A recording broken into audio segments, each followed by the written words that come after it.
जय गुरुदेव। जय हो परमहंस स्वामी निखिलेश्वरानंद जी महाराज की, जय हो गुरु गोरखनाथ महाराज की, जय हो माँ काली माँ मसानी, जय हो वीर बजरंगबली हनुमान की। दोस्तों, हमारे चैनल जय गुरुदेव में आपका हार्दिक स्वागत है। और दोस्तों, आज मैं आपके लिए एक और वीडियो लेकर के आया हूँ और आज की इस वीडियो में माँ त्रिपुर भैरवी का स्तोत्र बताने जा रहा हूँ, वो भी बिल्कुल सरल भाषा में। जो भी साधक माँ त्रिपुर भैरवी की साधना करते हैं या फिर उनकी साधना करना चाहते हैं, उनके विषय में जानकारी प्राप्त करना चाहते हैं, वो इस वीडियो को पूरी देखें, बिना स्किप करें। माँ त्रिपुर भैरवी 10 महाविद्याओं में छठी महाविद्या है। इनके स्तोत्र को ध्यान से समझे। हे त्रिपुरे, मैं वांछित फल प्राप्त होने की आशा में तुम्हारी स्तुति करता हूँ और इस स्तुति के द्वारा मनुष्यगण देवताओं से पूजित धन देवी को प्राप्त करते हैं। हे जननी, तुम जगत की आद्या हो, तुम्हारा आदि नहीं है और इसी कारण ब्रह्मादि और देवतागण भी सैकड़ों स्तुति करके सूक्ष्म रूपिणी तुमको समझ पाने में समर्थ नहीं है। उनकी ऐसी वाक संपत्ति ही नहीं हो पाती है कि जो तुम्हारी स्तुति करने में समर्थ हो। इस कारण हम कुमकुम के समान कांति वाली, वाक्य रचना की जननी, उन्नत पुष्ट स्तन वाली तुम्हारा स्तुति गान करते हैं। हे त्रिपुरे, तुम्हारे देह की कांति नए उदित होते हजार सूर्य के समान उज्जवल है। तुम्हारे चारों हाथों में विद्या, अक्षय सूत्र और अभय धारण करती हो। तुम्हारे तीनों नेत्र कमलों से मुख्य कमल अलंकृत हुआ है। तुम्हारा गला हार से विराजमान है। ऐसी मैं तुम्हारी आराधना करता हूँ। हे जननी, तुम्हारा रूप सिंदूर के समान लाल वर्णा है। तुम्हारा देहांश भारी एवं उन्नत स्तनों के भार से झुका रहता है। जिन्होंने जन्म जन्मांतर से बहुत पुण्य संचय किया है, वही उस पुण्य के प्रभाव से तुम्हारा ऐसा रूप देखने में समर्थ होगा। जो पुरुष निरंतर परस्पर कहल से कुंठित है, वह जड़मति पुरुष तुम्हारा ऐसा रूप किस प्रकार जान सकते हैं। हे भवानी,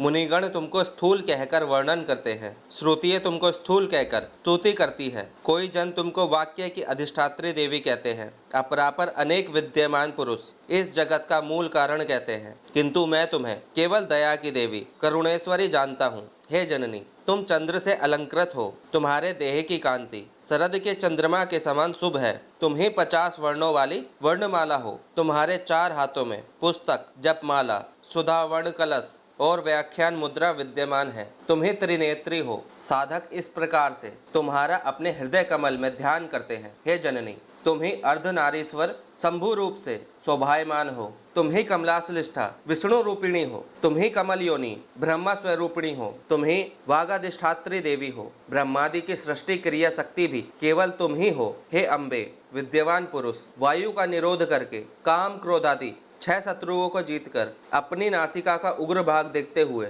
चंद्र स्वरूपिणी नए उदय हुए सूर्य समान तुम्हारे रूप का सहस्त्र कमल में ध्यान करते हैं। हे पर्वतराज पुत्री, तुमने काम का दमन करने वाले महादेव के शरीर का अर्धास अवलंबन करके जगत को उत्पन्न किया है। वेद में जो इस प्रकार वर्णन है, वह सत्य ही जान पड़ता है। हे विश्व जननी, अगर ऐसा ना होता तो कभी जगत की स्थिति संभव नहीं होती। हे जननी, जो कि सिद्धों की स्त्रियों के किन्नरी गणों के सहित एकत्र मिलकर आसव रस पान किया, इस कारण उनके नेत्र कमलों ने लोहित कांति धारण की है। वह पारिजातादि सुरुतरु के फूलों से तुम्हारी पूजा करती हुई कैलाश पर्वत की कंदराओं में तुम्हारे नाम का गायन करती है। हे देवी, जिन्होंने बिजली की रेखा के समान दीप्तमान देह धारण किया है, जो अतिशय शोभा से युक्त है, जो अपने वास स्थान मूलाधार पग से सहस्त्रबार कमल में जाने के समय सुषुम्ना में स्थित पग समूह को विकसित करती है, जिसका शरीर परम अमृत से अभिषिक्त है, वह देवी तुम ही हो। मैं तुम्हारी आराधना करता हूँ। हे त्रिपुरे, तुम्हारा देह आनंद भवन है। तुम्हारे शरीर से ही श्रुतियाँ उत्पन्न हुई है। यह देह चैतन्यमय है। ब्रह्मा, विष्णु और महादेव तुम्हारे चरण कमलों की आराधना करते हैं। सौभाग्य तुम्हारे शरीर का आश्रय करके शोभा पाता है। मैं तुम्हारे ऐसे शरीर का आश्रय ग्रहण करता हूँ।